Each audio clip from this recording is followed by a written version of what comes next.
6h30, 9h, les matins de France Culture, Quentin l'a fait. La question du jour, bonjour Marguerite Caton. Bonjour Quentin, bonjour à tous. Et vous nous parlez ce matin de travail. Pire, je vous parle de productivité. Alors que les jours fériés s'enchaînent, je voudrais clore une bonne fois pour toutes la polémique qui fracture la France entre arrogants et déclinistes, entre ceux qui pensent que les Français travaillent moins que nombre de leurs voisins européens mais seraient plus productifs, et les autres qui pensent que la nation a perdu le goût de l'effort. Bonjour François Gérolf. Bonjour. Vous êtes économiste à l'OFCE, chercheur et professeur associé à Sciences Po Paris. Est-ce qu'on arrive à savoir si les Français travaillent plus ou moins que leurs voisins? Alors c'est quelque chose de très difficile à calculer, mais effectivement, ce qu'on observe, c'est que les Français travaillent plutôt moins pour les salariés à temps complet, et que en revanche, sur l'ensemble de l'économie, et quand on prend en particulier les temps partiels, on voit que les Français travaillent en fait dans la moyenne, voire même un petit peu plus.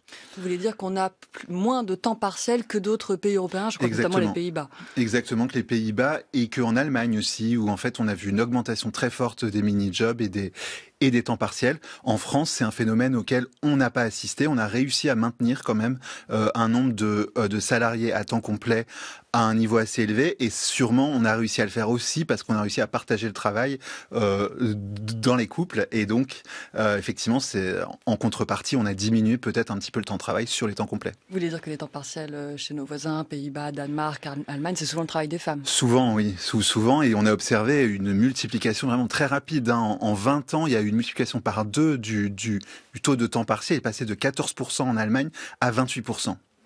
Donc fondamentalement, notre organisation du travail n'est pas moins performante que celle de nos voisins. Pourtant, depuis le Covid, on observe un plongeon de la productivité, moins 8,5% par rapport à la tendance pré-Covid, selon les chiffres de la Banque de France. Est-ce qu'il s'agit d'une particularité française?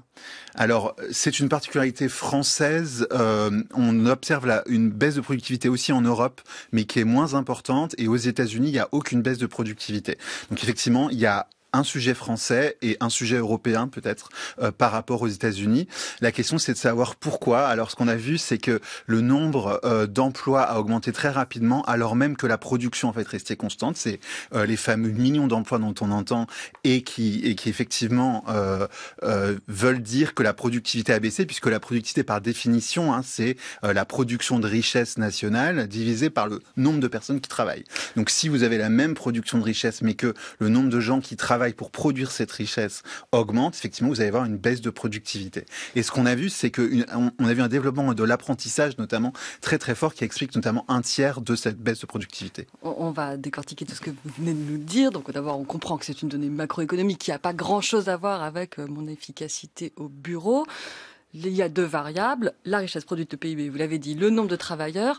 Aujourd'hui, en fait, on est plus nombreux pour produire la même richesse, c'est ça? Exactement. On est plus nombreux. La croissance, comme on dit les économistes, s'est enrichie en emplois, c'est-à-dire que on a vu effectivement un développement, notamment des micro-entrepreneurs qui en fait ont des revenus relativement limités par rapport au reste de la population, et on a vu un développement de l'apprentissage qui, là aussi, on explique assez bien pourquoi est-ce que les apprentis gagnent moins d'argent et qui rapportent moins d'argent à leur entreprise qu'un salarié à temps complet, par exemple. Donc la question de l'apprentissage, c'est le facteur numéro 1 pour expliquer cette baisse de productivité. En tout cas, c'est le facteur numéro 1 dans ce qu'on arrive à expliquer. Après, il y a une grosse question de savoir quand même pourquoi, notamment dans l'aéronautique, dans l'industrie, il y a une baisse de productivité très rapide. Et là, il y a un sujet quand même d'inquiétude de savoir est-ce que ça va durer sur le long terme, ou est-ce qu'on va réussir à revenir à notre niveau de productivité qu'on avait avant. Et ça, c'est un petit peu un sujet de débat entre les économistes qui font la prévision. On a des pistes pour expliquer cette question industrielle? Alors, une possibilité, ça pourrait être, donc on a vu de la rétention de main-d'œuvre dans l'aéronautique qui s'attend donc à avoir de la production plus élevée dans les années qui viennent, et donc qui a gardé ses employés pour permettre de rebondir sur ces marchés qui vont revenir à la normale. En revanche, si c'est pas ce qu'on voit, on pourrait s'attendre effectivement à soit une baisse de l'emploi, un ajustement via une baisse de l'emploi, donc une hausse du chômage, soit un ajustement via une hausse de la production qui ramènerait la productivité à un niveau plus normal.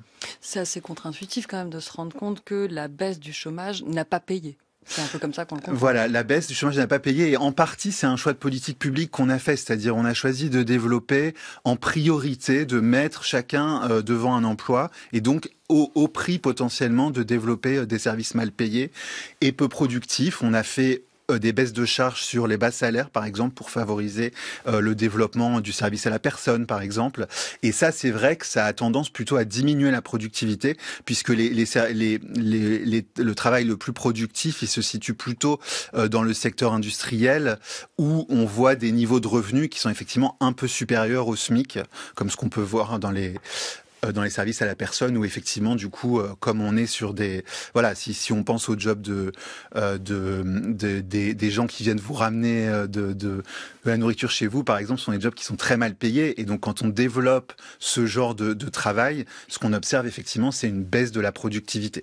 La question, c'est de savoir effectivement là, pour le moment, on a réussi à faire de l'emploi en baissant la productivité. L'idéal, ce serait de réussir aussi à faire de l'emploi tout en gardant un niveau de productivité acceptable. Et donc la question, c'est est-ce que cette baisse de productivité est transitoire et est-ce qu'elle va peser longtemps sur la croissance? On a des hypothèses.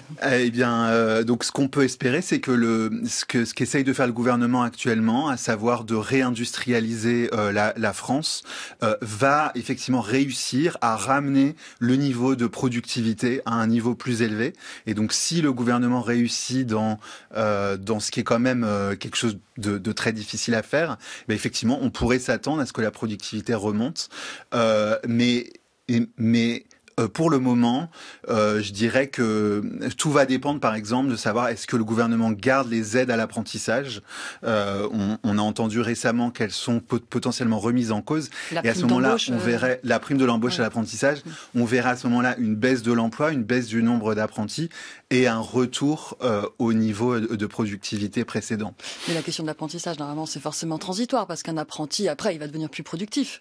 Oui, mais là, pour le moment, il y avait un objectif de 1 million d'apprentis par an sur le long terme, c'est-à-dire d'obtenir. Et donc ça, c'est quelque chose qui aurait pu effectivement diminuer notre niveau de productivité sur le long terme.